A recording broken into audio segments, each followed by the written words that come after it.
Hamas की भी बड़े जंग की तैयारी साफ तौर पर नजर आ रही है। 3 से 4 महीने तक जंग की तैयारी की गई है।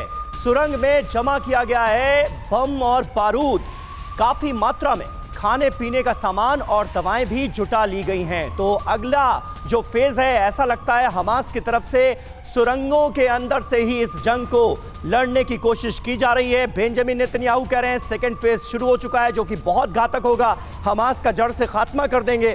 और दूसरी तरफ हमास की भी तैयारियां पुरजोर नजर आ रही हैं।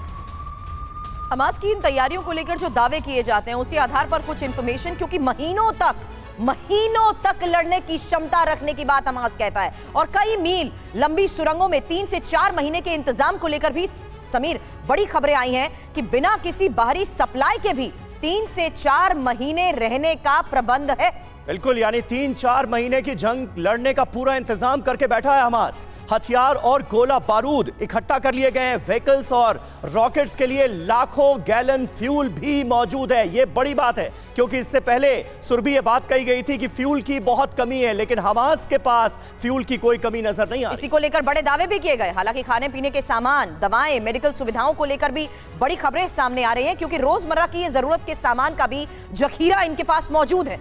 जी हाँ, साबुन, शैम्पू और दूसरे ऐसे कई प्रोडक्ट्स इनके पास मौजूद हैं। भारी मात्रा में महिलाओं के कॉस्मेटिक्स प्रोडक्ट भी मौजूद हैं। गाजा में हर चीज की किल्लत है, लेकिन हमास के पास सब कुछ मौजूद है। ये अपने आप में बहुत बड़ी बात है। लेकिन इस खबर का सोर्स हम आपको बता दें, न्यूयॉर्क टाइम्स के हवाले से ये तमाम खबरें सामने आई हैं। एसवीपी सिंह साहब, ये बड़ी हैरानी की बात है, हमास के पास कोई कमी, कोई किल्लत नहीं है। गाजा में बेकसूर बेगुनाह लोग बेमौत मारे जा रहे हैं, और किस तरह की कमियों से वो जूझ रहे हैं, किस तरह की किल्लतों से उनका सामना हो रहा है, ये हम लगातार देख रहे हैं। देखिए, इससे पहले 7 अक्टूबर से पहले 4 लड़ाइयाँ हो चुकी थी हमास के साथ इजराइल की, और उसमें जो अंडरग्राउंड टनल नेटवर्क बना था बहुत ही अहम और बहुत ही एक इफेक्टिव सिस्टम है।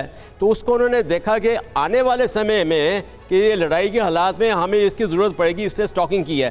मेरे को कुछ समय दें आप, मैं बताना चाहता हूँ कि 7 अक्टूबर से पहले अप्रैल के महीने में ये जो लड़ाई शुरू हुई है, ईरान हिजबुल्लाह अल कासम ब्रिगेड के साथ लेबनान के अंदर, और बाकी पैलेस्टीनियन के जो ग्रुप्स हैं जैसे कि हमास और PIJ और लायंस डेन, ये मिले थे बैरूत में, और उस समय इन्होंने कुछ कोऑर्डिनेशन की थी कि हम ये ऐसा हमला करेंगे।